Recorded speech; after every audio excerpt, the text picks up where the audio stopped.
The number you have reached, 911, has been changed to a non-published number. You're listening to UCW Radio.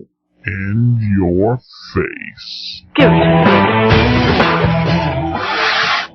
or 17.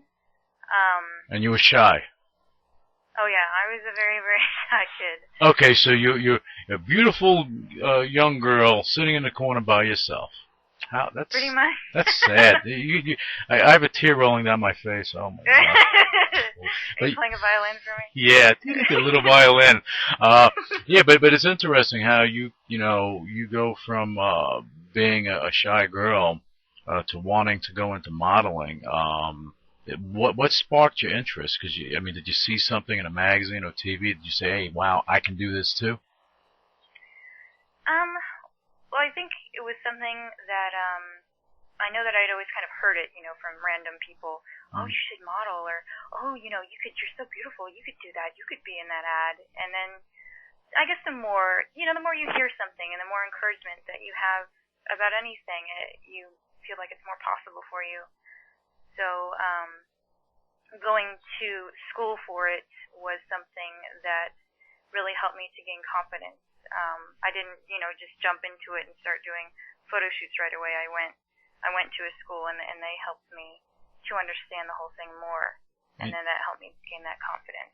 And you had support from your mom, from your dad. They supported you in your decision to pursue that?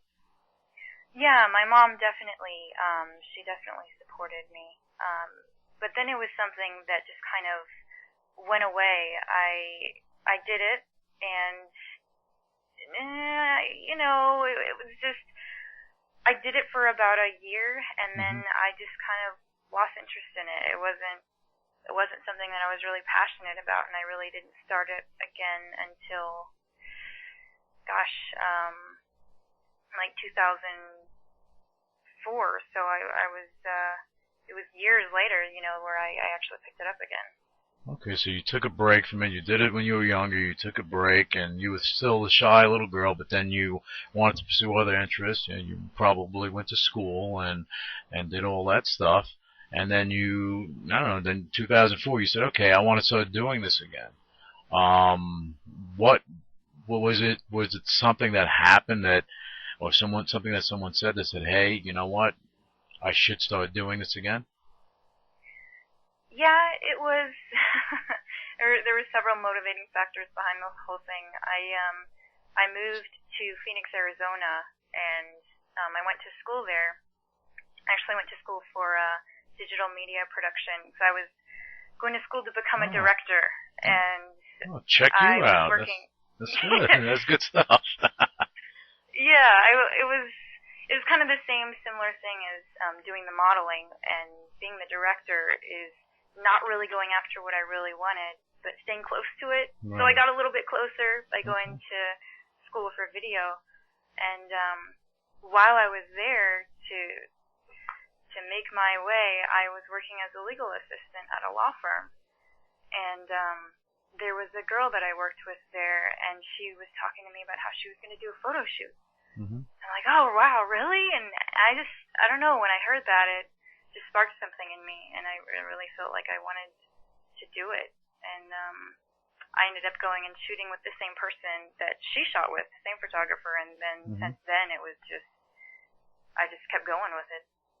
And you had photographers, reaching out for you at some point. They wanted to, photograph you. Yeah, I'm I'm one of these people that I don't know if do you call it a type A personality, where I feel like I can do everything at once. So I made it my mission to just perfect the art of modeling and learn everything I could. Okay. So I was shooting like every single weekend for a long time. I'd fit in as much as I could, and eventually, just because of that, people got to know my name and got to know my work, and yeah, people were seeking me out.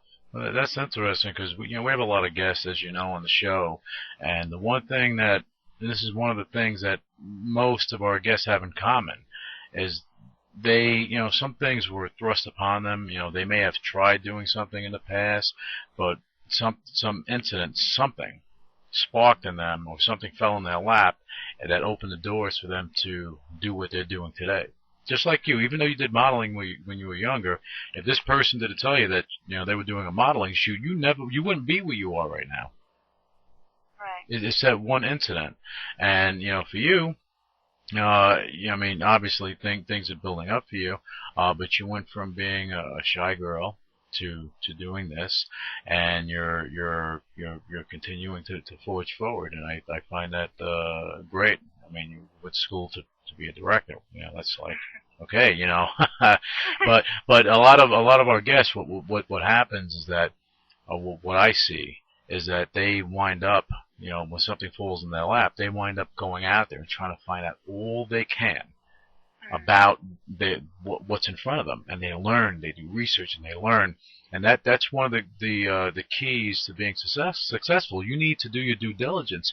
You need to know what you're doing in order for you to perfect what you're doing. No matter what it is, you can be a toy maker. You should do your research to find out how other people are doing stuff and how you can make yourself better, and that's what you did.